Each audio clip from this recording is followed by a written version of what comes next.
Welcome to the Nightbird Radio Podcast. I'm Timothy Saylor, and I'm going to be your host this evening as we sound out the subconscious, navigate the nocturnal, and explore the farthest reaches of our experience. Coming at you from the back of an 86 Dodge Ram van on the rolling foothills of the Blue Ridge Mountains in the Great Forest, deep in the heart of the Kali Yuga. This is radio for the hauntological turn. And welcome back, Nightbirds. It's great to have you back, and it's great to be back. This week, I'm joined by returning guest Matt Boisvert. Matt is an artist, an author, an energy healer. What else are you, Matt? What aren't you, Matt? I'm a mechanic. I'm not a mechanic. Me neither, man. We need a mechanic. My day job is I'm actually a children's performer full time now. So I go to daycares and preschools, and I bring the joy of singing to kids. And it's been the best turn in my life thus far. I've always been people always kind of saw me like, I've often been described as a leaf in a wind, like floating around like aimlessly. But I realized recently that I'm actually a little more like an arrow shot from a far distance. Nice. So I just seem like a leaf. That might be the most Sagittarian thing I've ever said. Yeah, other than, I like boobs. I love boobs. And so I love being older because you can see all the things that just made you look to other people like you just didn't know what you were doing. You were all over the place. And then when you get older, you can see how that was actually all a straight line exactly to the thing that I've been heading towards my whole life. And before the show, I was asking you if you had heard that one speech that was given recently. And because I don't know American politics very well, I don't remember his name. But he was speaking at, I believe it was a Catholic school graduation. And he was just talking to people, and everyone got really upset about the one thing he said, which was his wife was a homemaker, and that allowed him to do what he could do with his life. And it was like, he talked about how that was a perfect balance, and it made their home and his life. He was only able to do what he could do with his life because his wife, took care of the homestead. He's also being criticized because he talks about the need of fathers in the house, right? But the one thing he said that stuck with me, and it really stuck with me, and it bugged me at first, and then I realized it was bugging me because it was super true. He was talking about leaning into your vocation, and that it might not necessarily, the vocation that you are naturally good at is not necessarily the vocation that you are interested and want to go into. But sometimes if you just can lean into the vocation that you are naturally adept for, that then you are expressing that you are honoring God, is essentially what he said. And you could sub that for anything else. You could sub it for, then you're honoring the divine, you're honoring, source, or whatever kind of, language you use to describe the oneness of everything. And it really stuck with me because my whole life, everyone was just like, you need to be a children's entertainer. When are you going to put out your children's album? Oh, you should sing for kids. And I just wanted to be a serious artist. I'm watching gritty film and I'm writing like gritty things and like dark stuff. And it turns out the only people who really take me seriously as a musician are children. So, when I leaned into it, it was just instant success. It's so funny. You struggle. My whole life struggling as an artist. And finally, I just went, okay, I'll just lean into this thing that everyone's been pushing me towards my whole life that I am very naturally good at. Kids are just attracted to me. I don't know. There's something about me that kids just look and they're like, hey, that guy's trustworthy. And they come and talk to me. They like hug me and stuff. And so I just leaned into it and instant success. I was busy all the time. I'm making like better money than I ever made doing like full-time work as an ECE. So that's like working in childcare and preschools and stuff. And I'm in love with it. The only thing I'm missing is I don't really have coworkers anymore. So when I run into other adults, I kind of run off at the mouth a bit like an excited puppy. So, but the money's good and the work is fantastic. And I can see that what I'm doing is actually very, very important. There's something about singing, and I just came across this recently. And I can't remember where it was, but it was talking about how there are some musical tones and some melodies that actually are activation keys that activate different aspects and different energetic waves within people. And when I read that, I was like, that is exactly what I do for a living. Now I can see it when I'm singing with infants and toddlers and preschoolers.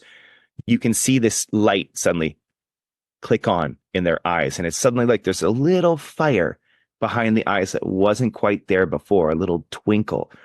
And it's, I don't know if it's just like I'm giving them the joy of art or helping them lean into, music or just, living more childlike. But whatever it is I'm doing, it's working really well for me, for my house, and for the kids that I work with. And so I'm just becoming more and more successful with it.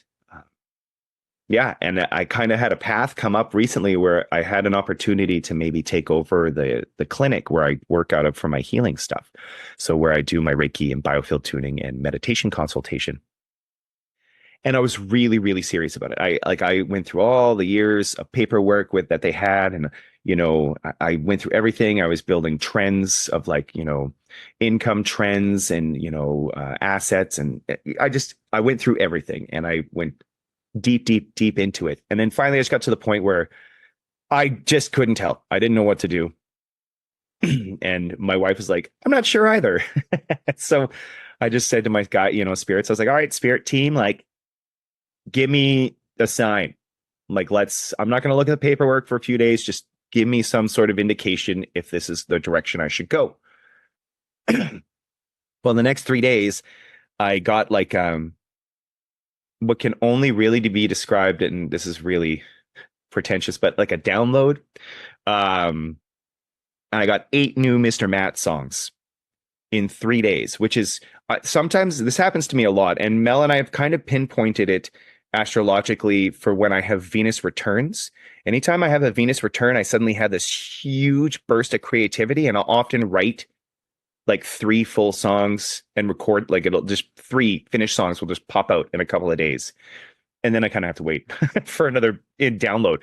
But this one was nuts. I got 8 songs in 3 days. And then the next week, my grandfather passed. And then I got another couple songs. And so I had a couple songs. I was working on an album. But after about a week, since I asked my guides, I now had a 15-song album. And they're great. And I've been playing them for kids and they love them. And so I kind of took that as my sign. You can't just ask for the guidance and then not accept it when it's you have to keep your eyes open when you do those things. It's the same when you're doing manifestation in general, because that's where a lot of people mess themselves up, is they'll be working towards manifesting something, but they'll be so hyper specific about what it is that they expect to be the outcome that when the door actually opens for what they really are wanting, they miss it because they're not looking for it. So interesting that you mentioned that, because just last night, and it'll be out by the time this one comes out, I was talking to Ivy Bromius about a very similar thing. And I was talking about how while I was on the road, I was doing a bunch of magic. And it's like it didn't really have anywhere to land. Mm.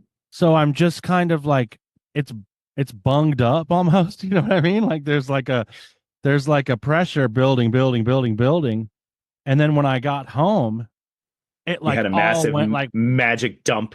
Yes, man, a massive magic movement, a triple M. It's not a BM, it's a triple M. It's a triple M. Mm. And so, obviously like that is really one thing that's nice about that is that it shows me where the desire actually is. Mm-hmm. Because it's like those are the parts of my life that are flourishing when that stuff hits. But it also shows me kind of that it's always working. It's just it might not be working in the way that I'm expecting it to work. And that my limiting belief of how it's supposed to work is really like it doesn't help my experience at all. Like, well, you nailed it in your description right there. You called it a limiting belief. Yeah. So It's always happening all the time. And what's funny is I have succeeded in my magic a lot, but thought that I wasn't. Right. Because in my mind, I was manifesting being a famous, rocks. I was going to be like the next Tool. Yeah. we're going to be huge and edgy, and people are going to be like, oh, they're so mysterious and cool. But that wasn't ever really what was happening. But everything that was happening was just shifting the pieces around to make this perfect line towards being Mr. Matt, which is what I do now. And I am a famous singer. It's just hyper localized, and it's a very specific age group. Yeah. I love it. Now, ironically, what has also happened at the same time as this is my old band. So a few years ago, I re-released our one EP that we managed to actually get finished and out. And it's missing a lot of the songs that people loved. But I mean, we did it. So I re-released it and I added a couple demo tracks on it and stuff. I thought, oh, I'll stick it back online because initially when it came out, you had to pay monthly to have it out there. And it was like $8 a month. So if somebody wasn't buying one album a month, I was losing money. So I lost money. And then they changed that the way that, because everything went digital, they changed the methods. And so you could actually do a single payment for a release that would go everywhere. You just have to go through a distribution company, and it's much more efficient and it's much more cost effective.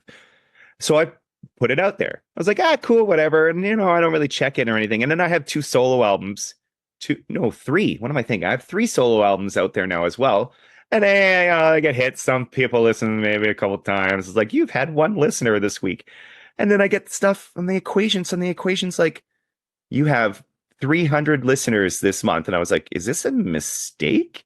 Like, what the hell? And so suddenly now while I'm having success being a children's performer, this old album of mine is actually, well, not mine. It was a group, right? It was a band. But that one has a bunch of listens now. It still doesn't really translate to anything more than like $2 or $3 because Spotify pays you, pennies, right. which is kind of ironic because you can't even get pennies in Canada anymore. So it's really interesting that is having a weird moment now at the same time as I'm having success with this other career. I think that says a lot about the energy of attraction, and it doesn't have like, because just to throw in one thing there, yeah. I actually started using the term resonance instead, simply because attraction doesn't describe it as well as resonance. And also attraction really got co-opted by the people who misunderstood it. So like when The Secret came out, there's What to Believe and then The Secret. Yeah. And then it was all Law of Attraction. And a lot of the people who, when Oprah took over Law of Attraction, then it just sort of, people just didn't understand what they were doing. I had like an aunt who discovered Law of Attraction. And then so she just started treating everyone like garbage and became really selfish. So she like divorced her husband, had an affair, joined like Fortune 500 company, was trying to get everyone into multi-level marketing things and stuff like that. And a lot of people did do that. Like they just misunderstood it. I'm not sure how it was translated, but they understood the law of attraction as, I just need to be really selfish. And that's how I'm going to get what I need. So when I discovered that it was kind of being rebranded as law of resonance, it actually makes a lot more sense because it's more along the lines of vibration, which is right in my field, because for me, everything's sound, everything's vibrating, light, color, everything's vibration. Our whole existence is vibration. And then on top of that, there is things like sympathetic vibration. So it's a wonderful actual physical thing that you can see. So if you're playing a note, sympathetic vibration, I can have one of my guitars hanging on the wall. And if I hit the right note that is in the same tune as one of the strings, the string across the room will actually start vibrating and it'll start making a sound too. And so that I feel is a much better description of law of attraction, because law of attraction, you think if I act like this, then things come towards me like a magnet. But the law of resonance is just like, if I vibrate at this level, other things that vibrate at this level will notice me from afar and will start to resonate with me. So even if it's not coming to me necessarily, we are starting to resonate together. That's good. I like that a lot. And Mhm. that is much more an abundant model. Like Yeah, that captures the abundance too, right? Because it's because not like, it's less of mine now yeah, and more of ours. yeah, it's an endless um sort of wellspring as opposed to right just like a magnet pulling things to me. I like that. I dig that actually. Yeah, Yeah, resonance is it's good. it's it's kind of like it's just a more energetic way of describing it. I feel like law of attraction just became so hyper materialistic. It became so physicalized that yeah, people just And fell I into that. And think then there's like, if you really understand it, it's what you're describing, but that's just a better way to describe it, what you're saying. Like that's yeah, yeah. yeah. And so when I came across that it was kind of being rebranded by some people as that, I was like, yeah, that's way more spot on. Energetically, it makes a lot more And sense too. the way it works, right? Because it's like what I was going to say originally was like if I'm vibrating at this level or wherever I'm at, it doesn't really matter like if the thing is like apparently related. So like the example that you were giving was like you were experiencing this abundance in one area and then all of a sudden it like seeps into this other area that you didn't really even see the two being connected, but for Hmm. some reason like you got started getting more listens.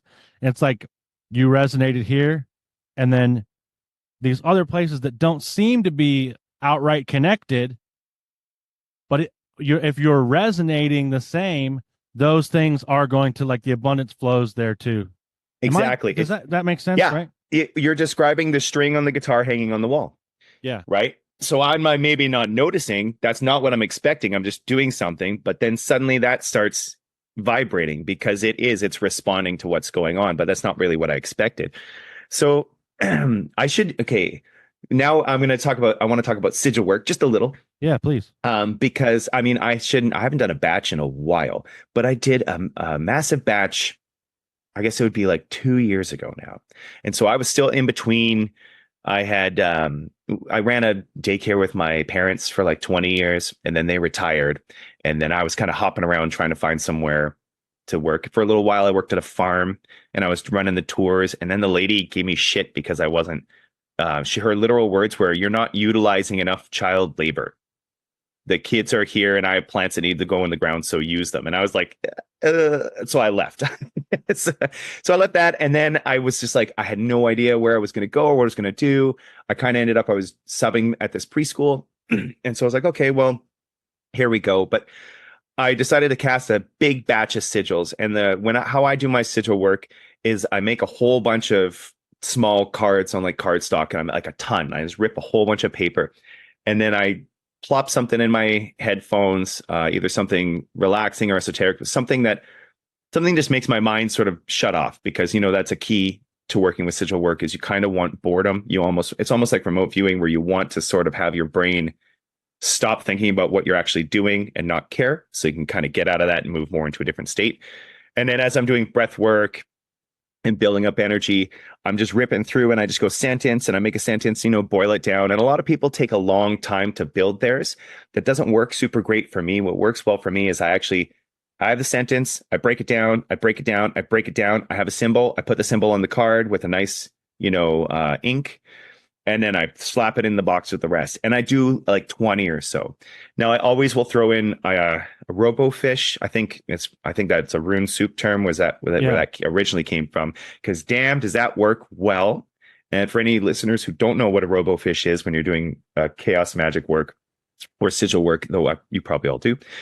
That's where you want to have something that's like a guaranteed thing that you are going to have happen to you, that you already know is something that's going to happen because it helps. It just takes that whole batch and it nudges it a little bit more and makes it a little bit more likely that everything you've put in this batch is going to happen. So that time I knew I had to go to a family thing a few hours away. So I was like, oh, I'm going to drive to Stettler on the weekend, right? And my wife was like, "Oh, what if something happened? We couldn't." So I was like, "Well, I guess my batch would have been," Yeah. but we did. So it worked out well, and I threw a whole bunch of things in there. And what's funny is that only the other day, and so this is a year and a half, maybe almost 2 years ago. Only the other day did I realize how many things from that batch actually came true, and they totally landed. Just wasn't in a way I expected, like we were just talking about. And like it was things like I was like, I'm gonna say I want to make $100 an hour. And I'm like, and that's absurd. I don't know how that's ever gonna happen. And I don't know, whatever. I just want to put some ridiculous things down there. I make $100 an hour now. It's which Wow. is bizarre. And I picked the number arbitrarily. I was like, okay, I'll do $50 for a half hour thing because that seems reasonable. 20, and then if they want to do an hour, yeah, I can do $100. That's just my rate now because it works for me because what I do is very intense. If you can't sing for 8 hours, right? Right. So I have to try and it's very exhausting. So I want to try and cram in my day's wage into like a 3 or 4 hour slot if I can, because that works a lot better. So like that one landed. Enjoying my like work was another one that I had put in there, and like that one landed great. Geez, there was a whole bunch that I just realized that I was just like, wow, these things all totally landed. Like that was a really, really good batch of sigils that I did. And then, of course, I put them up and I don't know what any of them are. And for my thing, for what I do is I put them up on my board in my office. And then I would sit and every once in a while I'd come and stare at them, do a little meditation on them. And then I would turn them all a couple times. So then they look different even. Oh, I like that. Because you don't want to. And then that also tells me how many times I've done it because a little pinhole. So after I did 3 meditations on each one, I'd throw them in a different box. And they're like my cast off box because I'm like, they energetically, usually they feel like, it's done. So that's either happening or it's never going to happen. But for now, I shouldn't be looking at that card anymore anyways. And then I cast those off. But yeah, it was a really, really good batch. And it's just one of those things where it's the actual magic that you're doing, and Hollywood has everyone just totally confused about this. Actual magic you do takes a long time to actually show up, usually. There's not a lot of magic that you do where, boom, suddenly now something is happening right now. And when that does happen, that's why everyone gets so excited and everyone's chatting on Discord and like, let's sharing, oh my God, this thing happened and it happened right away.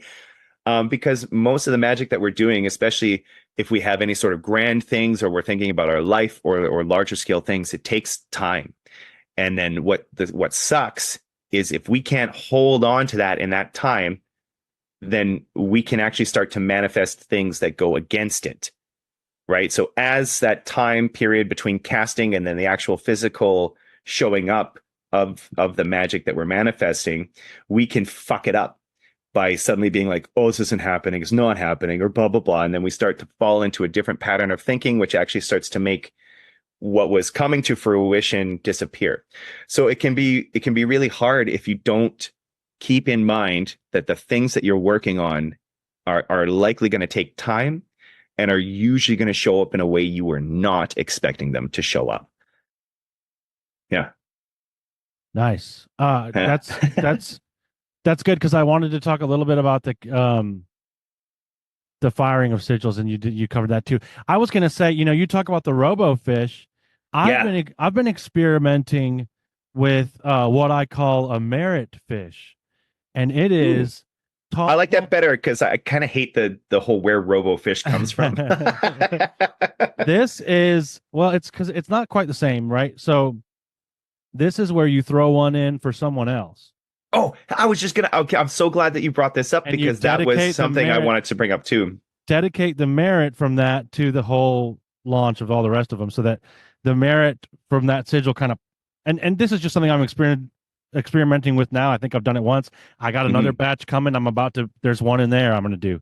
So, but my idea, and this is from working with the Thai stuff and the idea of merit, like using, like doing good things. And for anyone out there that doesn't know what it is, it's just doing something good for someone else and then dedicating the energy of that to a spirit or an idea even, Yeah, I threw a ton in there in that same batch that you were talking about.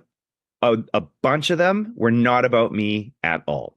Sweet. There was a whole bunch that were like, from my wife and her work and like my daughter and, friends, and she was starting school, and so, just different support. Like they are happy and enjoy their school life, or my wife has coworkers who she likes and can talk to and things like that. And I actually threw a ton in there. And the reason I did it was because I had just come off of doing a whole bunch of Silva method stuff. I had just gone through a course and I was just doing a bunch of extra reading. And one of the really fundamental things in the Silva method, when you are picturing your problems you want to solve and you're picturing things and you're sending, was we talked about this recently. And this is the method where you picture a screen when you're like going to bed and you have your three screens and time goes left, right? So the future is actually left and the past is on the right. It's a little different. And then once you have visualized everything, you pass it up, right? Because most of the things I do is visualization. But one of the key things in doing Silva method, which they point out this almost always makes it work better, is the merit thing that you were just discussing. It's when you visualize, okay, so if it's a problem that sucks for me, if you can visualize how it affects other people and then how the solution is going to benefit other people, if you can really visualize how my mom's going to be happier and she's going to be more relaxed and my kid's going to be happier and they're going to have a good time and they're going to flourish and my wife is going to be ecstatic and she'll sleep better, and you can just picture all those details of how what happens to you is going to domino effect to help all these other people. That, according to Silva method, like cranks it up like 100% and just makes it work so much better. And it's exactly what you were just saying, and I've totally experienced this too. Mel and I were recently talking about this, about charity. I hadn't listened to her podcast with you yet. It just came out the other day, but she probably brought it up there because we've been talking about that a lot. So she used the word charity, used the word merit, and across the board, it's literally just being selfless or thinking of other people. Because a lot of people, when you say selfless, they think martyrdom. Right. Or sacrifice, or you have to lose something. Maybe because it's selfless. I don't know. People don't understand English, maybe, but because people have been browbeaten into a scarcity mindset, is what it is. Yeah. So it's a zero-sum game. If Tim wants to get, Matt has to lose. And dude, the great thing is, it doesn't work like that at all. No. It is a totally abundant system. Like there isn't any scarcity. And that's why when you picture win-win-win situations, the magic works better. It just happens. I like that a lot, man. Yeah, cool. It is. Because it also has a Neville Goddard sort of aspect to it as well, where it's like actually like thinking of those effects on other people too is enhancing the context that I'm envisioning. Like it's actually like helping me to envision the experience of having the thing desired, because I'm putting it in a wider I'm like, again, thinking of someone besides myself actually puts me in the context of it's a more fleshed out reality. Yeah, and that it's not a new concept. That's the basics of prayer, really. Most of the time when you're praying, I don't know how they teach it in churches these days, but when I was a kid, the focus was always you're praying for other people.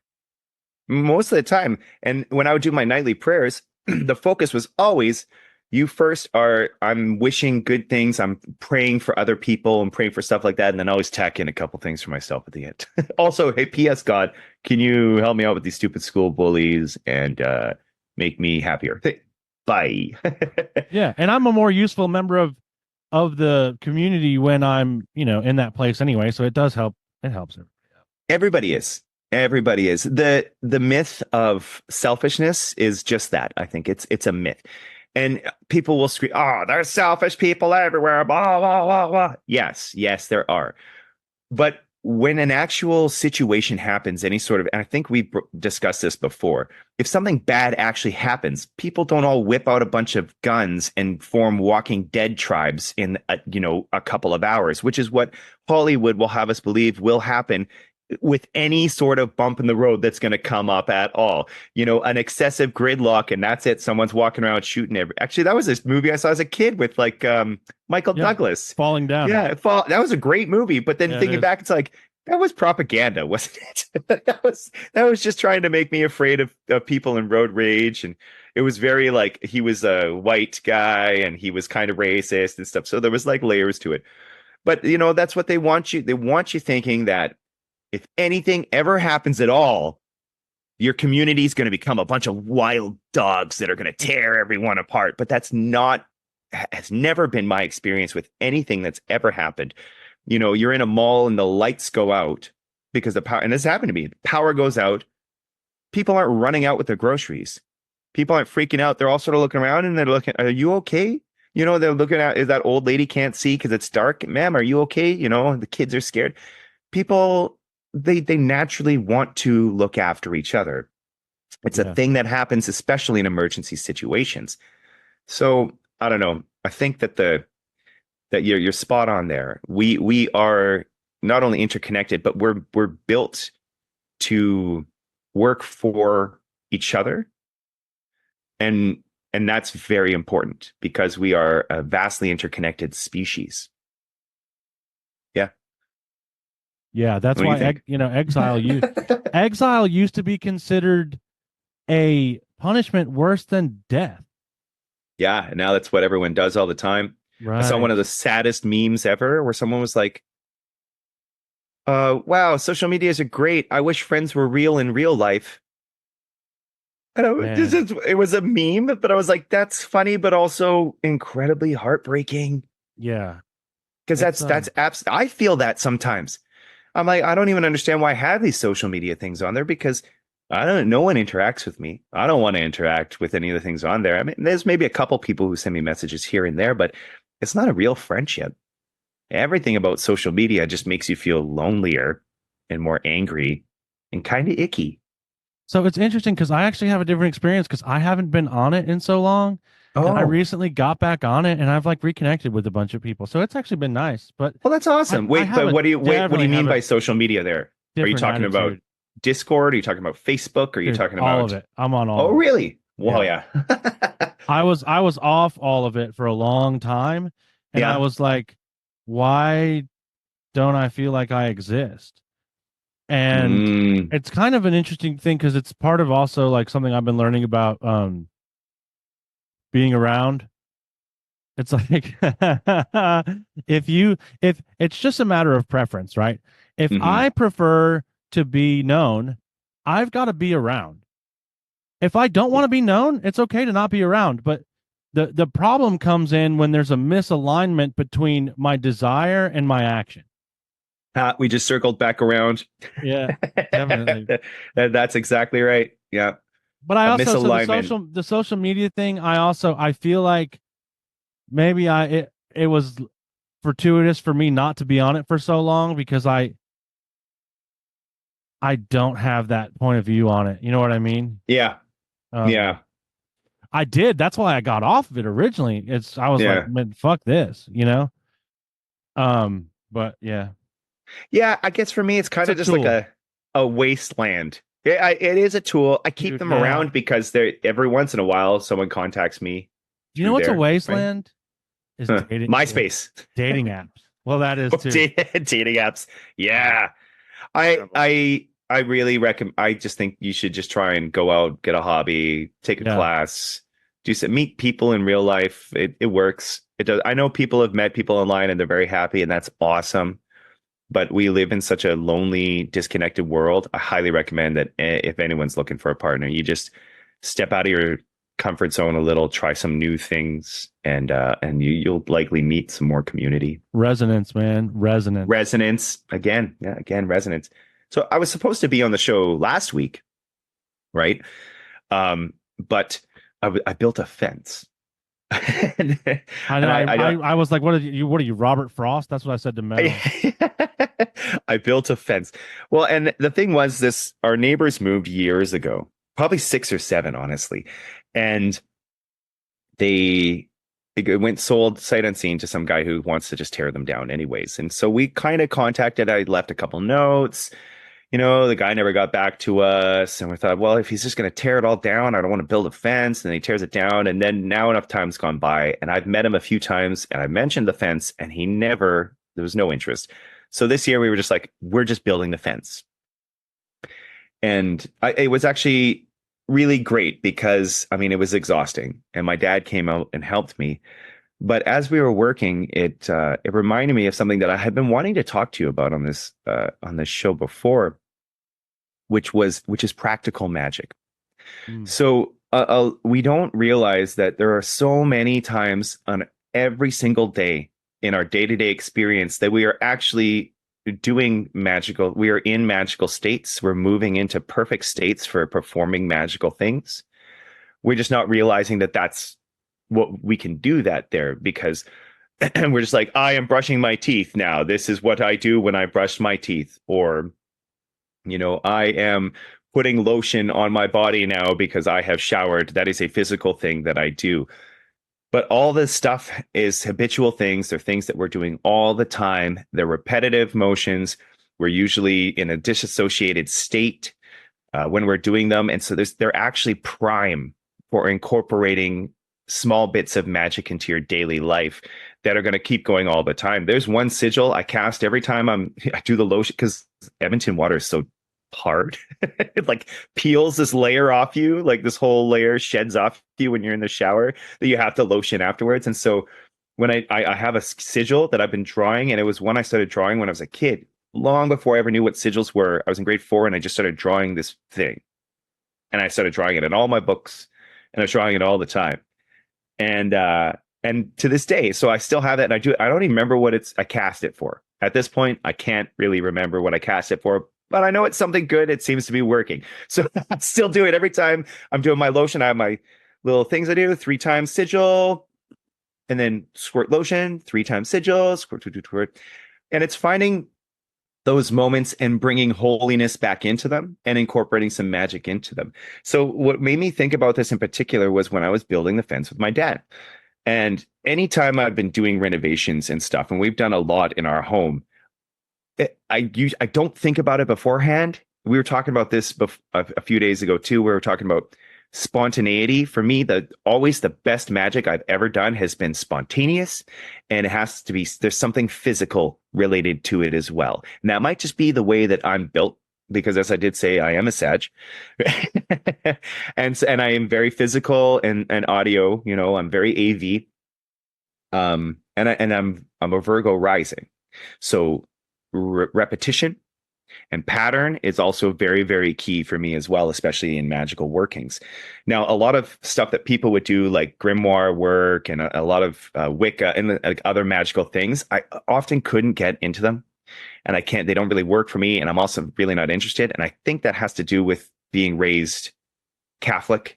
And so there was a lot of overlap, and I was really rejecting Catholicism because there was layers of being, a Catholic that I hated.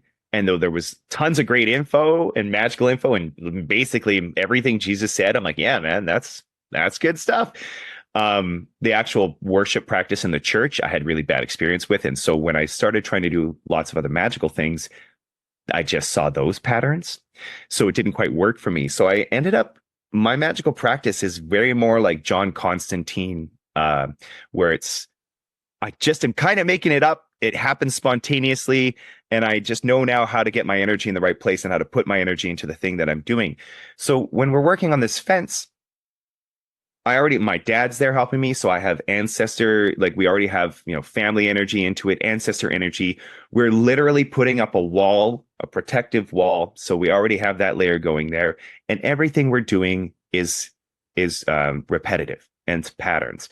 So as we're doing each layer, I'm kind of like, I just say a couple little words overboard here. We're drilling some holes, doing the auguring, just a little energy work, a little throwing it into there. And then when I'm zapping up the boards and I'm having to do all the screws, because there's 4 in each one. And as you're putting them in, it's boom, boom, boom, zzz, zzz, boom, boom, boom, zzz, zzz, boom. And it's just this repetitive pattern. And you fall into sort of a trance-like state while you're doing it. So you just throw in a little bit more protective spell work. So you can request some ancestors looking over you. You can throw in some just protective magic. When I was building this fence, I was putting in like a peace, prosperity, and protection kind of thing. And I've done this all over my house. So we redid floors one time, and I'm like, and I put a sigil on the subfloor in there and put it in. I built this bay window one time, and I put sigil magic in there. One time they scraped up our street, and they were going to put a new street down. So that night I ran out and I put a whole bunch of crystals that I had said some magical workings on into the grooves, so that the next day when they came, they paved it into the street. And it was, you know what? So dope. They redid that street last year, and I felt it disappear. And I didn't get out in time to go stick some new ones in. It's unfortunate. So it's all these little things that we're doing and all these little opportunities. Every single day in your life, you have these opportunities to do magic. And you don't actually have to really, you only have to consciously do it. So if it's something you're doing every day, like brushing your teeth or brushing your hair, you only have to really consciously put in the energy and sigil or the prayer a few times. And then once you've done it enough, it becomes part of your subconscious. Your body runs the program on its own. And there you go. And then now when I brush my hair, I'm already slipping into the state that I have established, and I'm doing some magic while I'm doing my dishes. I'm throwing some cleaning, cleanly. You're already doing a physical, like a physical representation of a lot of the magical workings most of us will want to do in our homes anyways. So you just throw in a little glitz. You throw in a little bit of the non-physical into it while you're doing it. And that's some of the best magic I've done. It's good stuff. And it stays, and it really helps with your relationship with your house spirits as well. Especially when your house is like getting older and like, okay, like you need to tell me if you need things done so that I know that they're going to happen. And so if you can have that relationship with your house as well, that it helps out a lot. Sometimes it's a little expensive, but it's worth it in the long run. And there's so many different examples of places that you can throw those little magical things in, but literally there's an interesting thing too that I was just thinking about when you were talking is doing that, but also coming at it from the other angle too, and making like these very magical activities to be just as normal of a part of your daily life as brushing your teeth. Oh, I can see it going conversely. Yeah. Same thing, but just at a different angle. So like cleansing, like that's something that's been big for me lately, man. Is well, you went all over the country this year, didn't you? Dude, yeah. So yeah. Like the energy. Did you just have a 3-day bath when you got home? Dude. I've just been cleansing like a motherfucker, dude. I've been just like, smoke, singing some PGM vowels, singing some PGM power words and stuff.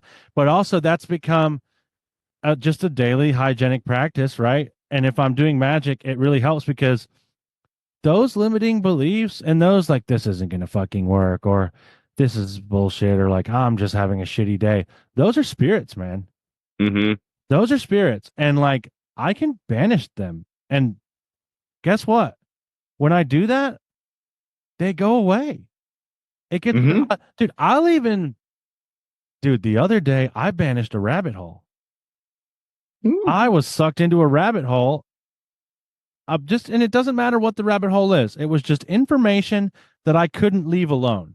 And I was just kind of becoming a little bit obsessive about it because I have an obsessive mind, and that's okay. But like sometimes I got shit to do. And so I did a headless rite and a cleansing, and I just didn't, it wasn't pulling me the same way. It's like I can engage with the information, but it doesn't have to suck me into the hole, Yeah, no, I 100% agree with you. Yeah, that's a really awesome point, because one thing that we're always talking about, any sort of guru or any sort of magical person you're out there listening, one of the main things they're always saying is developing a daily practice, developing a regular spiritual practice, whether it's meditation in the morning or, like you said, cleansing back. You say prayers over your food, saying a thanks for your food. It's a really easy one to do. Yeah. And so I can 100% agree with you. Whereas we should be all incorporating and building a regular spiritual practice, but conversely, we can also at the same time start applying spiritual practice into the things that are already built. That's amazing. I'm actually excited now that you just said that. Yeah, do both. Bring it. Come out. No one can see our fingers coming together, but everyone, we're putting our fingers together. No, I meant like a puzzle, like a puzzle piece. Oh, okay, perfect. I'm trying to figure out video. I'm not quite there yet, but we'll see. Well, it'll be entertaining because you're in your old van. Yeah. Anytime you get excited, the whole Zoom thing, it just bounces. It's like shakes, a bouncy dude. castle. Yeah. And I was at first, it's nice because the way you describe it makes it sound like a feature and not a bug. Like where I'm like watching the the footage and I'm like, damn it, this is all unusable. Really, it's kind of an immersive experience, right? Yeah. Oh, Tim has something to say. He's not talking, but the whole Dodge is bouncing. Dude, and I've got my altars are right over there, off camera, So I'm Hmm. also in the spirit room. That's rad. Yeah, Yeah. good times. Ooh. So that was built. So I built that fence and it's great. I mean, and I'm very, very happy with it. I had a wonderful time with my dad, and it was hilarious. It was his birthday, like the day before. He just turned 69, and he comes out to help me build a fence. And I didn't really need his help. I was going to just take me a few days longer, doing it by myself. But man, what a what a good time. And it feels amazing. And the energy flow, that's where my brain was going. I finally caught up with myself. So once we put that fence up, the change in our yard was so significant that both of us were just like, why didn't we do this forever ago? We were just getting so much energy flow off the street, not only just sound, but just vibes. And our street's not been great lately. It's kind of getting there's a little bit more like homeless stuff going on, a little more thefty things going on, because a lot of the homeless people have been sort of pushed out of downtown into our area so that the city can be like, hey, look, our homeless problem is kind of solved. But if they really just pushed it out of the inner ring Right. They just a passed little the bit. buck. Yeah, they just moved it out. Yeah, So so that's an interesting point about like a strong container actually, and this may be counterintuitive at first, it was to me, but a strong container actually helps energy flow. And this is true about myself and drawing boundaries that are healthy and like making choices that um keep my energy from flowing in a place that it doesn't need to go or that I'm not interested in it going. At first I was like, well, isn't that gonna, I thought it would block me off or something. But really, just like the fence in your yard, it actually, like creating a strong container actually really helps the energy flow, almost like a closed pipe system or something. you pretty much just described like the Reiki and biofield work that I do. So Mm. most the biofield work, a lot of it is about we talk about blockages and stuff, but when you energetically look at the field and what's going on, most of the time what's happening is energy is being siphoned off. So it's just like an electrical connection where even the electrical connection can still work and the light can come on, even if there are places where the cord's a little frayed and some of the power is, being lost a little bit in different places. It's just coming a bit off, but it can still go and kind of turns the light on. But if you can find those areas where that electrical signal is being lost a little and fix it and, bring it back in together, then the flow goes right through and the light lights up fully like it's supposed to. And that is a large part of the biofield work that I do is closing off these areas where where the energy is being siphoned. So sometimes it's kind of like a hole in the field where it's like the energy is just being lost out into the world, into nothing, and it's just being drained out slowly from like a leak, a little leak in an Yeah. inflatable thing or something. And in other times, it's a blockage there, and the energy is going into the blockage. So it's like it's being grounded into this thing that is, just collecting it and is building it up. And so we do the Reiki first because that helps me out with a lot of the blockages. And then when I go around and do all the stuff with the forks for the biofield tuning, a lot of that is about closing up. Some of it's about releasing some of the blockages, but I find a lot of the biofield work is more about closing up the holes. So it's kind of like releasing blockages in the Reiki work, and then the biofield focuses a lot more on like patching Yeah, I like that things. image. So it gets That all tracks. the energy. Yeah, the energy flows going right the way that it needs to, and energy cycles back into itself too, right? So there's a combination of things coming from source and things being grounded out through your palms and your feet, but then you're also cycling it back up and it's coming back in again, and it's following your electromagnetic field. Like a toroid kind of shape. Yeah, that is exactly the shape. Yeah, yeah, rad. Hell yeah. I love these conversations with you. I have a few friends like this because things that we mentioned earlier on suddenly just cycle, they come back up later and in the perfect way. And often you'll say something that is just like, I didn't think of that at all. And it complements exactly what I was thinking earlier. I was trying to think about the other things we were talking about that made us want to get together and do a show again. Oh, we were talking about the physical magic stuff. Yeah. Now, I'm very visual, and I talked about this earlier. So a lot of the work that I do, and that's why most of the practices that I work with were less classic magic and a little bit more new age stuff combined with old forms of prayer and things like that. Because a lot of the new age kind of things were very much about visualization, and that works super, super well for me. So one thing when I was a kid, I saw, do you remember Unsolved Mysteries? Yeah. Totally. Oh, I got goosebumps. The theme song still gives me goosebumps. It's great. But there was one Unsolved Mysteries I saw. My dad and I would watch it all the time because we were the weirdos of the family. We'd always watch the weird shows together.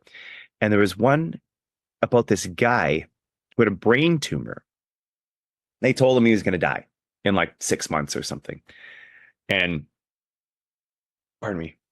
So he started a regimen of meditation where he was visualizing the tumor being like broken down and destroyed.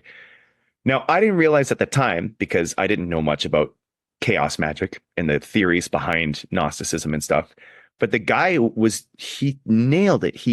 What he visualized, he didn't visualize, a saint coming to help him out.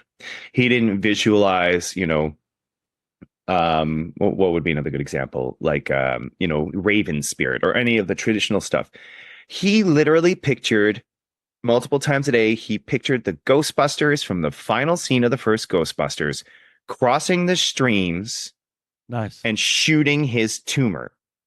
And then every day he watched them. We got to cross the streams, boys. They cross the streams because he loved the movie. Cross the streams, shoot his tumor, and he'd watch it get smaller. And he fucking healed his tumor. The tumor disappeared. And it was only much, much, much, much, much later, and actually kind of recently that it popped into my head again, that I realized that's totally like, one of the main lectures I saw years ago, I saw this dude lecture on chaos magic, and that was one of the most important things he was talking about was, how does it connect you? How are you connecting to the magic, and how are you connecting to the reality? And that's what makes it work, and that's what's so important. So a lot of people who want to get into a lot of the old magic-y stuff, some people have a really hard time with it because they don't have a connection with it. And you have to kind of build one. If you don't really have a connection to the material, you either have to start building a connection with it to try and get that belief up and to get that energy up, or you have to kind of find a different system that you naturally are already predisposed to believing a little bit more in. So I love this guy gave the example of, instead of summoning Hermes, I would maybe summon Spock, right? Because in his mind, that is important to him, that means something to him on many layers. And Hermes doesn't really mean much to most of the modern people, unless you live in Winnipeg, because the golden boy is Hermes on the top of the ledge, which, I got that book. I mentioned that in another podcast. There was a long time ago. I woke up one morning and CBC radio, this guy was talking about how the Winnipeg ledge is essentially the Ghostbusters building, because it's built weird. They use weird materials. There's like 13 steps, 13 lights. There's all sorts of hermetic symbols. He's Hermes. He wrote a book. I didn't know. I just thought of it the other day, and I got his book, and it was from a couple years after I heard him talk on that. I'm so excited to dig right into it. I kind of want to come back on the show after I've read the whole thing, and we can talk a little bit more about it.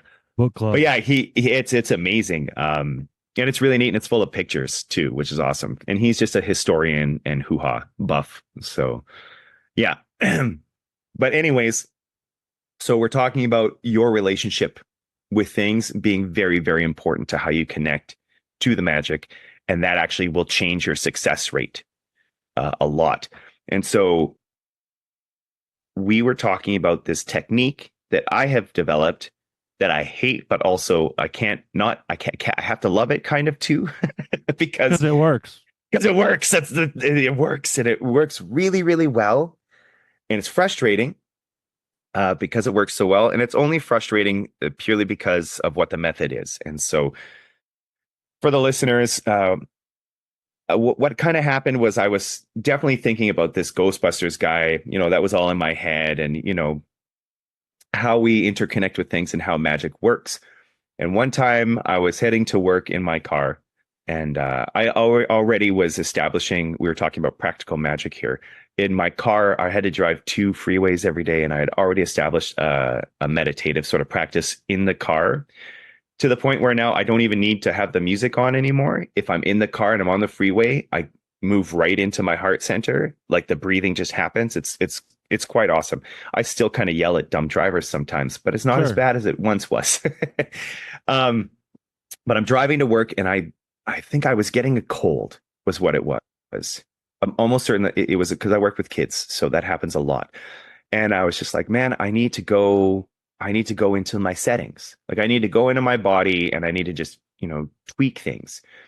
And so as I was so I'm driving down the freeway, and I just suddenly kind of instinctively sort of see a settings gear, like from your phone, on my wrist. So I thought, I tapped it and opened it up, like, one of the holographic computers they have in the sci-fi movies, which that's the quantum computers, I think, is what they call them often. But so I open up the settings, and then I can visualize. Even though I'm driving, I can still visualize quite well because we're so addicted to our cell phones. And I have a pretty good understanding of basic anatomy and things like that as well, because I have my diagrams for acupressure and stuff around all the time. So I open up the settings, and then I just start going into different areas of my body. And, I'm going into first I went into like immunity things, and like cranked up like white blood cells, crank up my immune system, and like designate sending them to an area of my body. And then I'm like, I go into like my emotional state, and I like crank up like contentedness, like bring up happiness all the way up, and like bring, loneliness, and let's bring that down to 0 and stuff like that. And go in, like, I'm like, let's like, my eyes are pretty good, but let's make my teeth a little whiter, and we're gonna, make my eyesight a little better. And I just go and adjust all these settings. And then at the end, just before I exit out, I picture would you like to save your changes? And I feel like this is the most important part of this method, is because we can all visualize this. Everyone is so into computers now and so into phones. This is a very, very easy visual technique to do. And if you know yourself well, and if you know bodies well, you can go into all sorts of different areas, and you just, you're flicking through to find the panel that you want to go into. And then you enter that, and you're like, I want to go into my feet, and go into the feet. And you're like, okay, I'm going to work on the ball of the foot and my fascia. Yeah. Okay. There we go. And tweak things. And then as you're leaving, you want to save the changes, and you can just picture that little now saving thing. And once it's saved, you put it back into your wrist. Now, you need to be in a meditative state when you do this, but man, it works. It's annoying that it works, because I'm basically treating myself like a cell phone or a robot or some kind of AI device. But I have always been of the belief that all of this technology is us just trying to physically express what we already can energetically, naturally do as human beings. I like and that. everything we do with technology is just trying to make a physical expression of what already happens. And that has a lot to do with the moving from the feminine energy into masculine energy. And when everyone's blocked in their hearts, they spend most of their time just in the lower, we say lower, but they're not really lower chakras. It's just the male, and they just happen to be, lower. But everything moves through the heart. It's like the event horizon. So we just get stuck in the materialist part. And so I just feel like we have so forgotten what we can do as human beings, that we are constantly trying to remind ourselves by creating these things all the time. The internet is just a version of collective, unconsciousness. A lot of these things like social networks and stuff are even just, a manifestation of like the friend groups and things. I think it's also a kind of an expression of what happens when so if I no longer believe in those things, Hmm. if I no longer accept those parts of me as reality, if I'm just like a fucking meat machine, guess what happens? Those things become projected into the physical realm as Hmm. just a function of projection because they've become, I'm no longer conscious of them. I haven't integrated them. So if they're not integrated, they're going to they're going to spring up in the outside external realm until I can reintegrate them. So that's an interesting, I've never thought about it that way actually. Huh.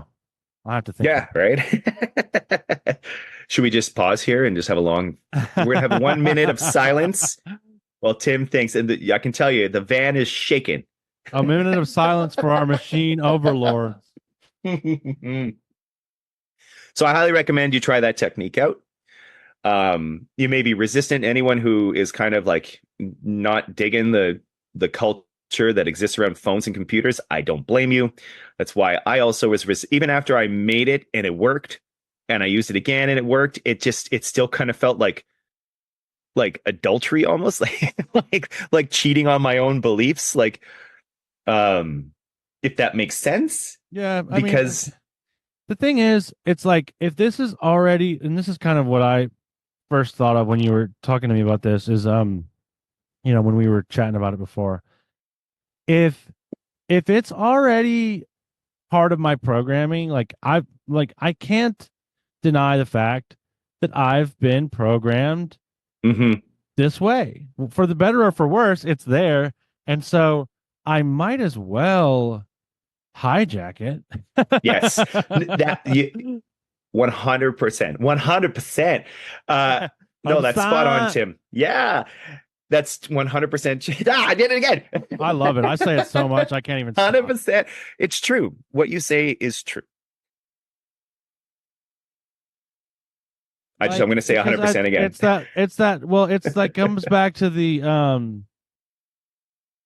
this Lord of the Rings idea of like all the dissonance of Melkor ends up being woven beautifully into the music of Iluvatar, Mm, And so like it's part of the story now. So mhm. how are we gonna engage with it? Like, am I going to stay in a negative, not even negative isn't even necessarily the best way to put it, but like am I gonna stay angry? Am I gonna stay in resentment of this thing that's entered into my life and is now such a big part of all of our lives? Because I can stay there and I can fucking get cancer from that shit. You know what I mean? Like Mhm. just the same I would get it from whatever else. Yeah. And or I can dance with just dance with the one that brought me, dude. Like Mhm. the dance is the dance. Am I gonna fucking sit there on the sidelines or am I gonna dance? And just because I don't like some of the themes in the song, um, is no reason to just plant my feet, you know? That's fair. It's funny that you say Lord of the Rings though, because where I went right away, because we were talking about using the tool against, the corruptor, I just thought of the ring. And all the people were like, we should use the ring. Let's use the ring. Let's use. Yeah.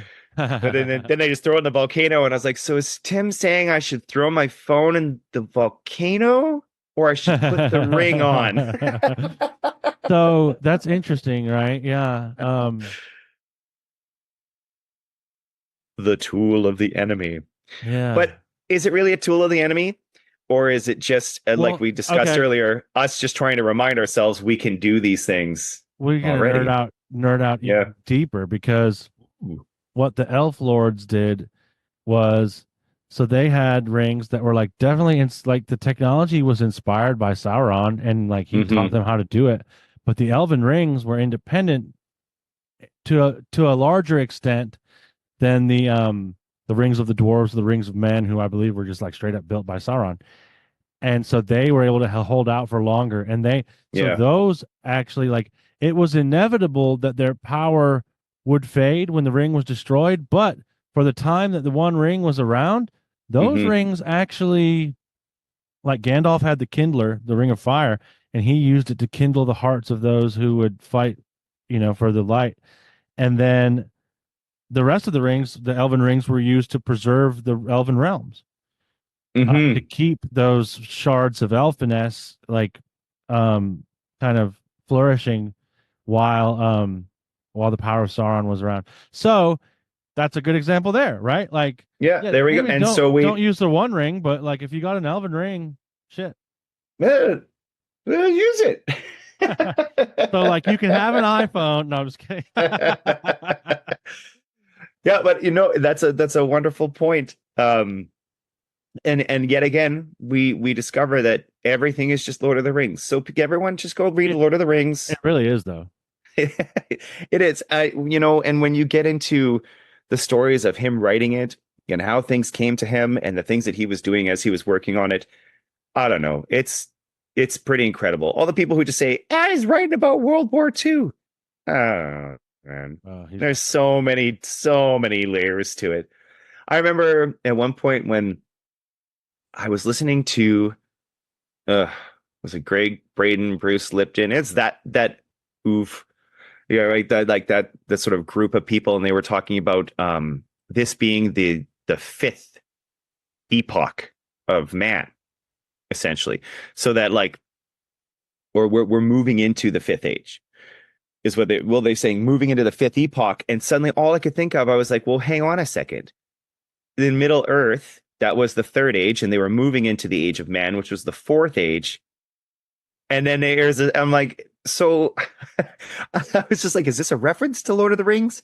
dude, it Or totally is is the Lord of the just Rings though, because it it's is like Lord of the Rings. So it's they were basically saying that like, and we look at these, and I've come across this lots where they talk about there's been all these epochs of advanced cultures. We've been advanced multiple times. There's actually a convention happening in August where there's like 11 writers and historians and stuff all coming to Colorado to talk about how there is at least one pre-Diluvian civilization that was just as advanced, if not more, than we are right now.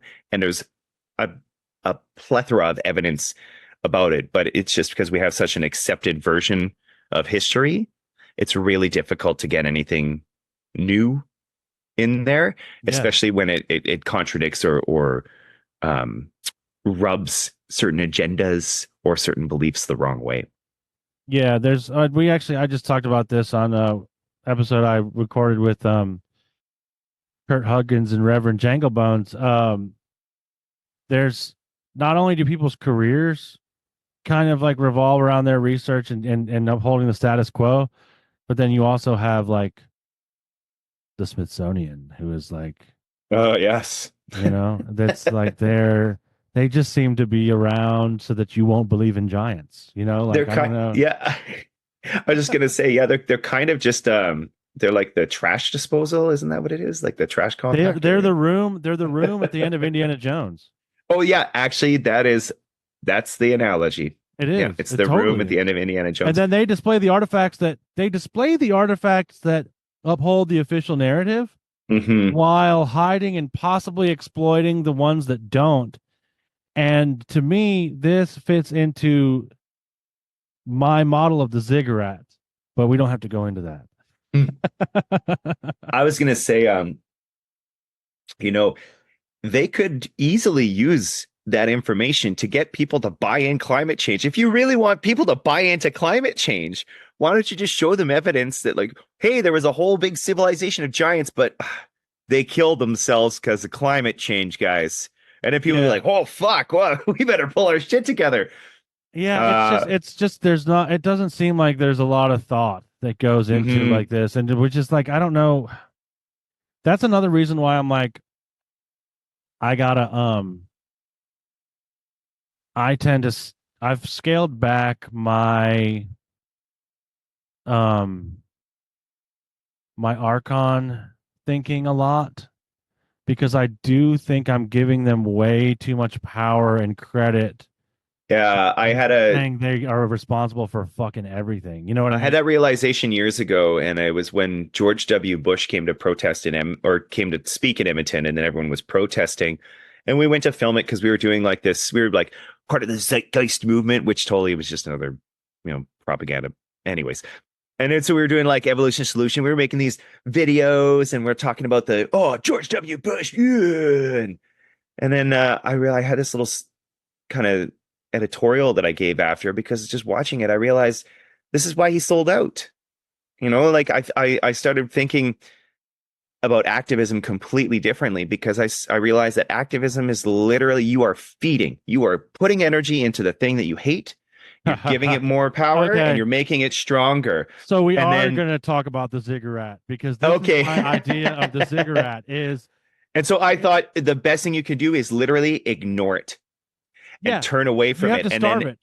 you have to starve it. It's the only way. Starve the ziggurat. So here's my idea of the ziggurat. I'm just going to go Yes. into it, right? Do it now. Oh, now So the vans are shaking.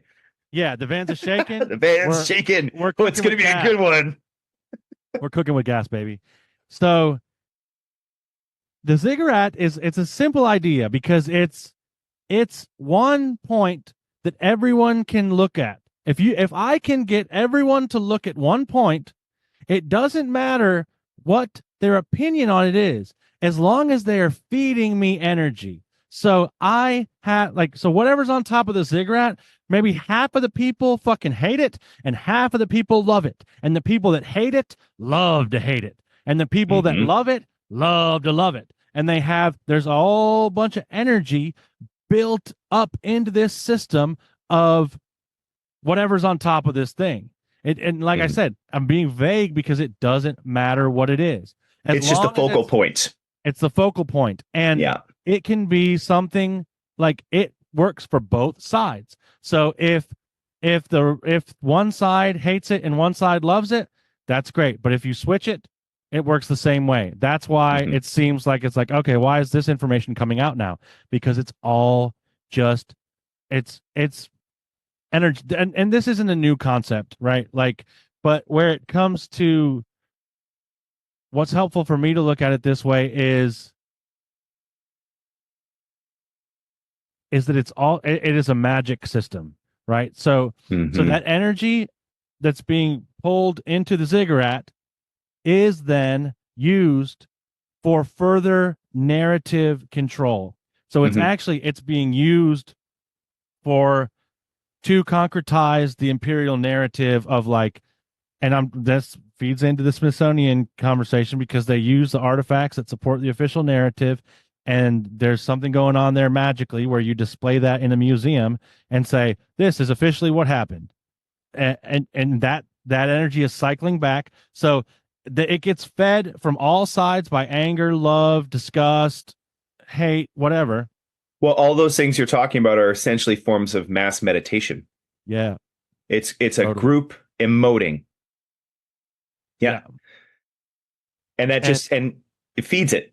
yeah, and it feeds it, and so you're basically you're siphoning the energy from the masses and then using it to it then goes top down, right? So it goes up Mm-hmm. to the top of the ziggurat. It basically hijacks the power of heaven and then distributes that energy back to the masses in a managed cohesive, it's not always cohesive, right? But it's a concretized narrative, because really the truth is that it's all stories, and all the stories are different, and everyone has their different experience, and it's like very gray area where there's a lot of nuance and fluidity. But the empire doesn't need that to happen for them to continue to be an empire. They Mm-hmm. need their version of the story to be 100% the only one. And this, of course, eventually breaks reality. But Mm-hmm. yeah, that's what I've been thinking about lately. Yeah. Yep. Absolutely. It works on so many levels too, what you're saying, because if you can even just think about it in terms of money.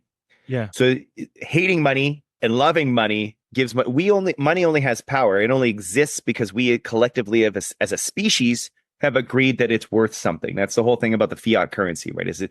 This means money, and we have to agree on that. And so we have to put energy in it to make it something, because if all of us just stop putting energy into money completely, it only has value because we're putting energy into it. Now, on a personal level, hating money gave it power over me. Yeah. Loving money, obsessing with like needing money, gave it power over me.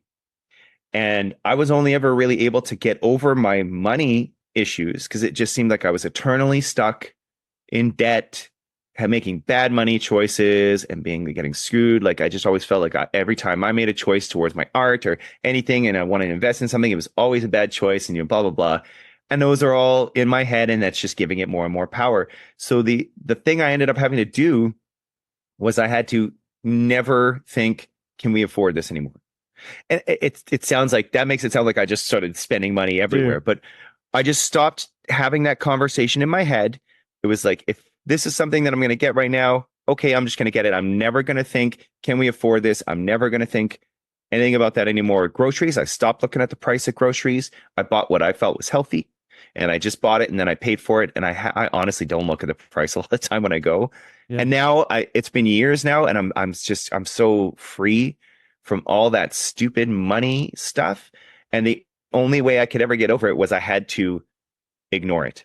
I had to shut it all off and stop worrying about it, stop obsessing about it in both ways, and just forget it and allow it to just be a thing. So yeah, dude, that was life-changing for me. And it was really only for me was it had to come with having more access to money. Cause like I didn't understand. Like I didn't get it. But then once I had the experience of having money and just being able to buy what I needed without, like, I needed to buy a jacket when I was on the road, and I was like, I'm just going to buy the jacket I want, and it doesn't fucking matter what it costs. Yeah.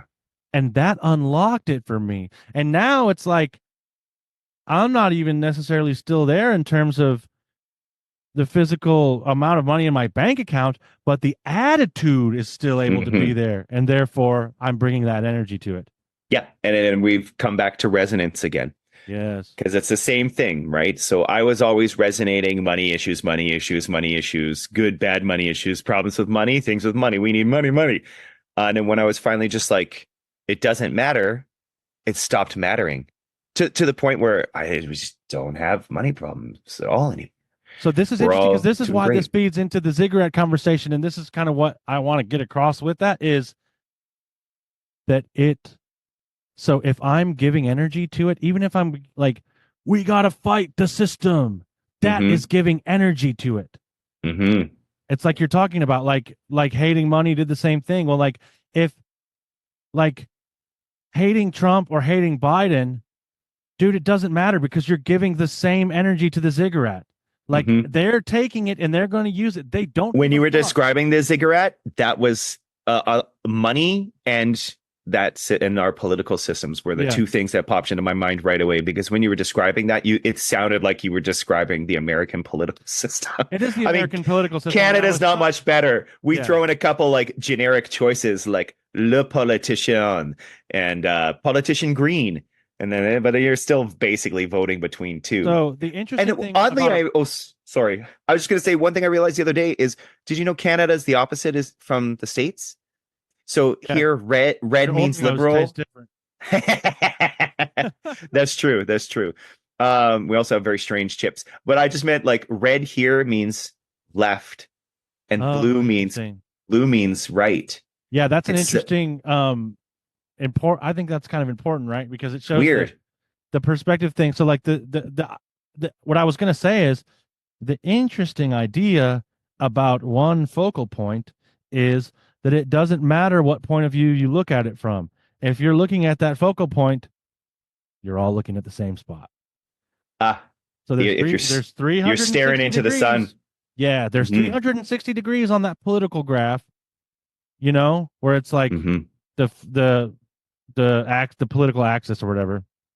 And it doesn't matter as long as if you're staring at the same point. Yeah, I'm feeding it energy. That's sleight of hand. You just described illusion, which but yesterday one of my former coworkers sent me a Snapchat of one of those magic kits, and she's bringing it to her after schoolers to play because the kids are into magic right now, and she's like, "Tell me I'm not going to have the best day of my life," and I was like, yeah, it's just going to be followed by disappointment when you realize it's all just illusion. Because my big thing and that I hate is I hate the term magician. I hate, as it's commonly used anyway, I don't trust people who do magic. So people who do street magic stuff, and I've known lots because I've been in the arts my whole life. I've known lots of them. nice enough dudes, but you can tell there's this vibe, you can't trust that person. I And when you love it. think about it logistically, it's because they're lying to you all the time. Everything they do, even what they are, is a lie. They're telling you, I'm a magician, I do magic. Bullshit. You do fucking sleight of hand. You take one coin while you wiggle your fingers over on the left and you put it in your fucking pocket. That's not magic. That is literally just like it's illusion. You want to call it illusion is what it should be called. They are illusionists. They are not magicians. And I think a lot of them get to a point where they start experimenting with real magic, and I think it doesn't go very well for them. But I always make the joke. It's like, I don't trust magicians and I like teachers. There's just the two. I have a natural distrust for both industries. But yeah, the main one with magic, and it bugs me because it is not magic. And then that lie is perpetuated, and then they focus on children specifically. They don't go, hey, let's go do magic for the seniors and let's go do magic for, it's a children's thing, because the point of magicians is to kill magic in kids. It's kind of the same as like Disney and a lot of these other things where it's like, look at Harry Potter and magic happens instantly. Oh, but that's not real. So Yeah, interesting. Yeah. That is kind of it's misdirection. Exactly. does a lot with kids, like because I work with kids, so I'm hyper aware of all of this stuff. And I think we talked about this before with like Santa and all these little lies that we have collectively agreed it's okay to do, but no one ever thinks about what we're psychologically teaching kids, which is number one, that conspiracies are real. And that's okay. Some conspiracies are okay because it's for your own good. So literally Santa, Tooth Fairy, all the one kid ones, they're all about that. It's all a conspiracy can be a good thing if it is for the greater good for your benefit. And that's what's subconsciously being taught on one level. Another level is magic isn't real, because when kids, they put everything into these things, man. They put everything into the Tooth Fairy. They put everything into Santa, into the Easter Bunny and stuff. And then one day someone comes along, whether it's another kid or it's an adult, and says, well, that's not real. And inside what happens is the seed of magic inside the child withers. This thing that, because they feed it. And when children are powerful, you just had a bug or something fly through there. That's amazing. Yeah, I got bugs here. I got ants. And so anyways, so kids, they feed it, and it's like they wait for this perfect point to kill it. Because when they're young, we feed them all this stuff about magic. Are you saying that Santa is MK Ultra? I'm saying Santa is a ritual, a cultural ritual that has been co-opted now to kill magic. So it is MK Ultra. It's exactly what it is. Kind of, yeah. Because Santa really, this is how we explained it to our kid. And we're just like, Santa was like, there's many stories of it being sort of a real person, at some point. But what it is it's kind of like, not a psychopomp, but like when a person becomes the embodiment of a god, or the embodiment of when you're doing a ritual and someone represents a physical version of the spiritual thing that you are doing. And that's what it is. Someone dresses up as Santa because we are doing a ritual together to bring each other joy and prosperity, literally because we want to all survive the dark time of the year. And that's it. We're trying to bring each other as much merriment and joy and goodwill to each other so that we can live through the dark time and make it around one more time.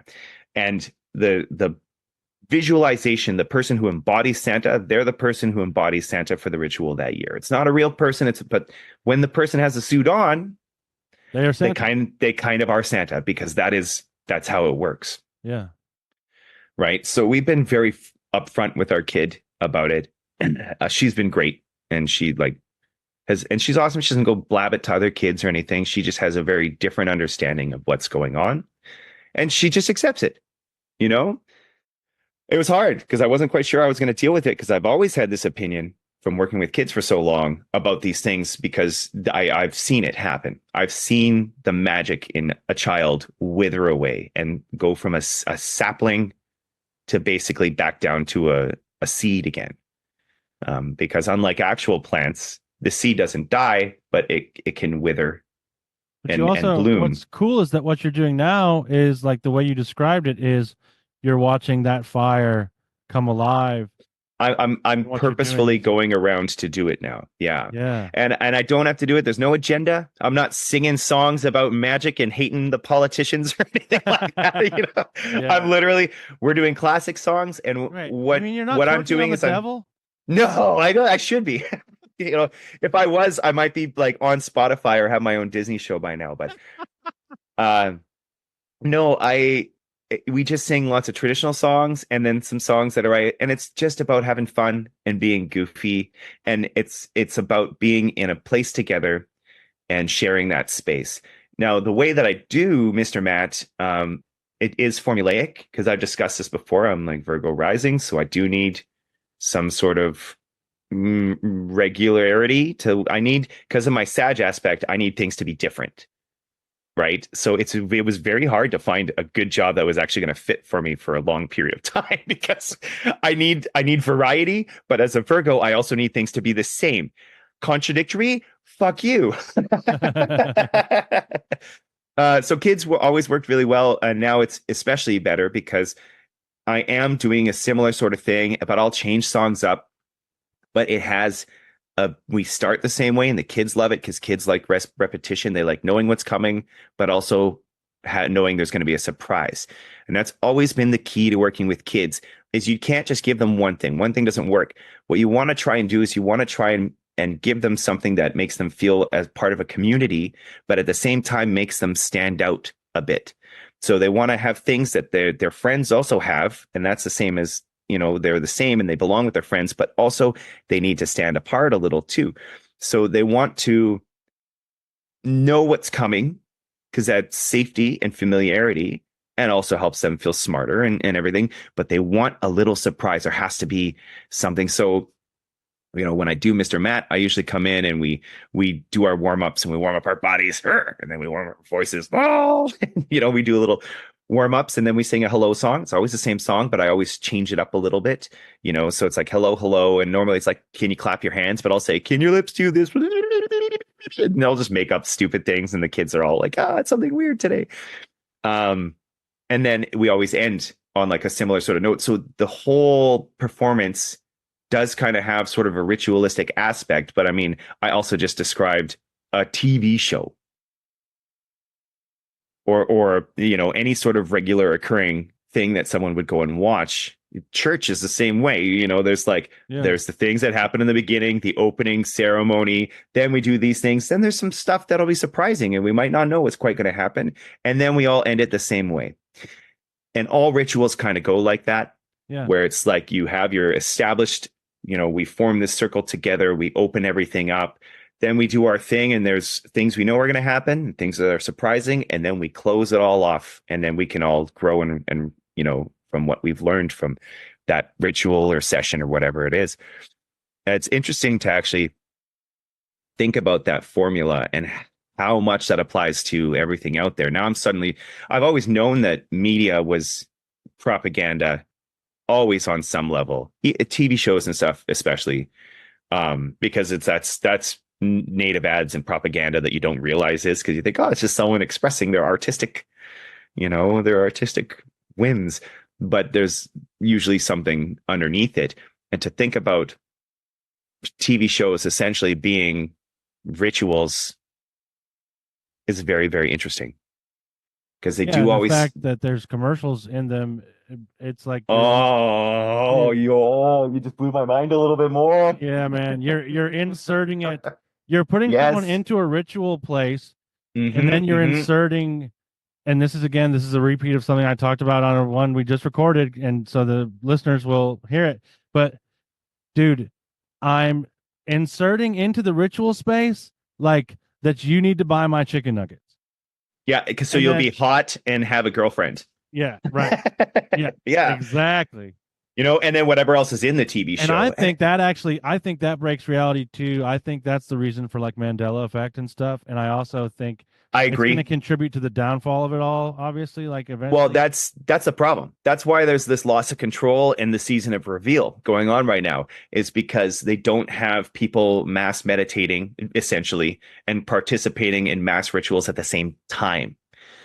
So even Yeah. though we've discussed this before, where time Dude, doesn't we're really matter, starving the ziggurat, baby. we are starving. That's exactly what's going on. And that's why they're trying to get people to all go to the same streaming site. And they're trying to, we're only going to release this on the same. We want everyone to watch all 10 episodes of this show on the same day. They do it in my kid's classroom. So my kid just went through kindergarten, and I'm going to get to say this here, thankfully, because the feedback form wasn't private. So they would know who said it and whose kid those, belongs to the person who said it. So we didn't really say this to them, but when she started, so in September, in the first month, like second week, they just did a whole week of Terry Fox. Okay, whatever, right? But my kid comes home, and the first thing she comes home is her like this booklet, and the first thing she's traced is the word cancer. So her and her kindergarten class spend a whole week on cancer in September. And then the next week, well, because now we have this new holiday, even though the reasons behind the holiday actually turn out to not be legitimate, but we're still rolling with it anyway here in Canada, we talk about reconciliation and residential schools. So in my daughter's first month of kindergarten, they spent a week on cancer and a week on how the church, because they never teach them that the church was under the guidance and following the orders of the government. They just blame it all on the church. And the government's cool with that. They keep pointing the finger at the church because they don't want people to realize, hey, wait a second. Their church was actually taking orders from you guys. It's a two-man grift. It's a shell game. So in her first month of school, she learns, you died from cancer. And some indigenous kids were totally killed and experimented on and taken from their families. And then, okay, October, she gets Halloween, so that's cool. And then November, fucking war. Then they're just focusing on World War and everything. And they get the kids to sit there for a minute and group think about how bad war is. Well, that sounds like a a giant ritual. And from what we know about, and dude, that's the daily hate. Mm-hmm. It is. And so we get to November, and she started writing her letters backwards. Because we didn't realize what was going on. Like we had eased off teaching her at home because we thought, oh yeah, they're doing it. And then we get a thing, we're going to start letters in January. Well, what the fuck have you been doing for these last like 5 months? Turns out it's just teaching them about this other crap. And then they did every religious holiday. And like I said, like I'm not Catholic anymore. I like Christian vibes, generally like the words and stuff, but I'm not like a practicing Christian or anything. But they did every holiday. So they made menorahs, the color menorahs, they made dreidels, they did stuff for Ramadan. They're coloring, like Islamic symbols and stuff, but they never had any coloring pages for Christmas or for Easter. And I'm all for like, hey, teach them about these cultures, teach them about indigenous culture, teach them about all these different holidays. But I don't think you should just leave this really, really big one out. Simply because their argument will be, well, that's the Catholic school board's job. But that's like saying, oh, well, the Hasidic Jews can teach everyone about Jewish stuff. But that's not the same. Like Hasidic, that's a very specific form of Judaism. That's not all Judaism. And so having only Christian stuff's only in Catholic school is kind of nonsense. And I wouldn't mind it if they weren't doing every other holiday of every other culture. Diwali and Ramadan and all these other holidays, and that's cool. But it bugs me that they won't do this one. So the only thing she learned about Christianity in the year of school was that they murdered a bunch of indigenous kids. And that's it. So that's weird. Also, I don't know if you've seen this, and I'll send you a link after. They redid the poppy in Canada. They made a poppy sticker several years ago, and it's a swastika now. So wow. Poppies, the old poppy sticker used the petals had straight angles, right? Just right angles between the poppies. They tilted them all. So now the petals all the petals curve a little to the right, and there's 4 petals and the black lines. It's literally just a swastika sticker, big fat swastika sticker. That's crazy, man. Canada's fucked, man. So weird. Dude, I hate to do it, but I think we're gonna have to end on that note. Canada's fucked, man. Canada's fucked, man. Cue the outro. Anything else that you want to talk about real quick? Oh man, I mean, I could go off. I mean, just like things that you are. I think I hit going on. I hit most of the things that I wanted to talk about. The one main thing, and we kept sort of dancing around it, is just that like we are all inherently psychic, all of us. And we're dancing around it all the time because what we're trying to do is we need to create a physical or a ritualistic middleman because we've been so programmed to believe that we cannot do anything. Our limited beliefs, like you said right in the beginning, the limited beliefs are so programmed into us that we actually have to create or use some sort of physical or ritualistic medium between us and our own natural abilities to believe that it works. So sometimes when I'm working with my clients doing Reiki and tuning forks and everything, I've really started wondering now if it's the forks that are actually even doing anything, or if it's just me. Like I'm just psychic, but I have done enough work and I've done enough research with these items and with these methodologies that these are my wands. These are my tools that I can use to connect with my own natural psychic abilities. And I think that's why a lot of like debunking stuff and people trying to do the same thing and then it doesn't work for them. I think that's why it's there, because it's not actually really the forks. It's not really, like, I mean, it is the energy flow and stuff, but it's really, I'm psychic. I'm doing psychic work on you, but I had to work so hard to create that way of connecting with my psychic abilities. And that's why different magic works for different people on different levels. And it brings us back around to the Gnosticism philosophy of you need to find a way to connect with the magic that makes sense to you, not only makes sense in your brain, but also works on an emotional and like a heart connection as well. And that's why the Ghostbusters crossing the streams can kill a tumor for some people. That's why opening up my settings on my wrist can help me get over my cold. And that's why some people can perform miracles with tuning forks and some people can't. Some astrologers are crazy good and some people can't even make any sense of it. We're all just really, we're just really we're stuck. We're in a weird place where we have to find these middlemen, these ways to get from our limited belief system to our natural inherent psychic abilities. And we just have to bridge that. A rainbow bridge, perhaps? Yeah, hell yeah, man. Hey, let's end there. Dude, I want to end by saying this. If you are listening, you are psychic. Boom. Even if you weren't before, you're psychic now. Good job. You were before, you are now, because you've used podcast as your middleman.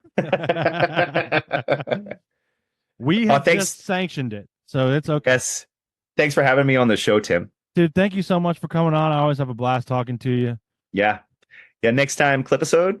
Yeah, maybe. Sounds good. Yeah. Awesome. Well, thanks Thanks, podcast family.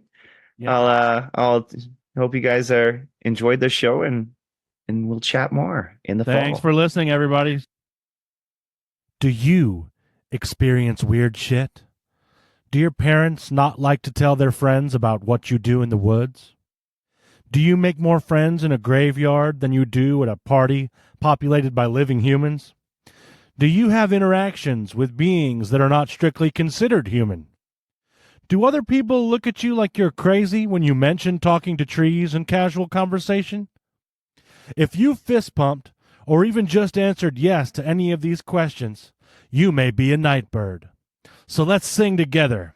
If you'd like to come on the show and flap your gums with me, share your stories, or just talk about the malleable nature of reality for a while, then send me an email at tim@nightbirdpodcast.com. That's tim@nightbirdpodcast.com. I'd love to have you on the show. But until then, I gotta fly. But before I go, let me say this. Remember, you are never alone. I believe you.